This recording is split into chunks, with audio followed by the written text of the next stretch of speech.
What is up, Ketchup? It's the Mitri here. At sa video na ito'y ipiflex ko naman ang aking Alangid 1/35th scale Edmontonia.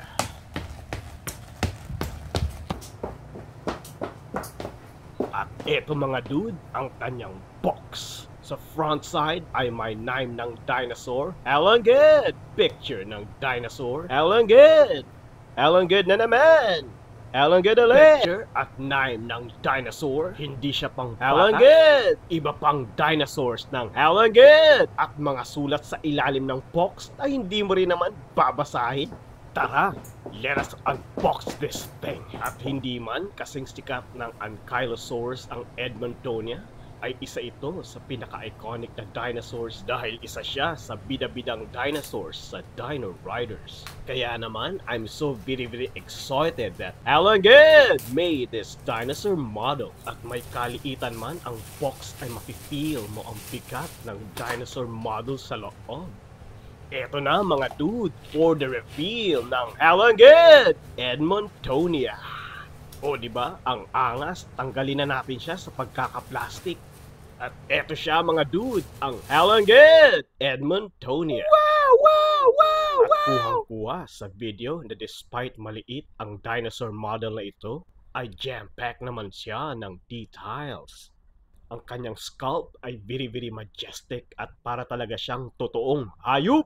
Mula sa buntot hanggang sa likod ay kitang-kita natin ang detalya ng kanyang spokes. Pati na rin ang kanyang iconic na spokes sa harapan.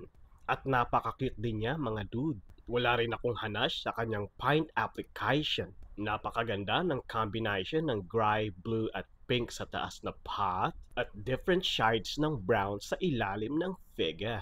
Kaya naman, winner ang Alangid Edmontonia. As for a size comparison, eto siya next to my size 9 Oxford. Eto siya next to Alangid Dilophosaurus. Eto siya next to Jada Toys 1/32 scale Jurassic Park Ford Explorer. Eto siya next to Nanmu Allen.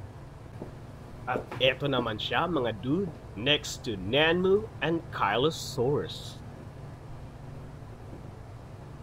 As for the portability ay maliit man ang Alangid Edmontonia ay hindi ito magandang ilagay sa iyong bulsa. Pero dahil sa kanyang spokes ay maganda siyang pangkamot sa likod. Alright! And that is it, pansit mga dude. I hope you like this video. At yun lang naman mga guys. Makakalis ka na. Bye!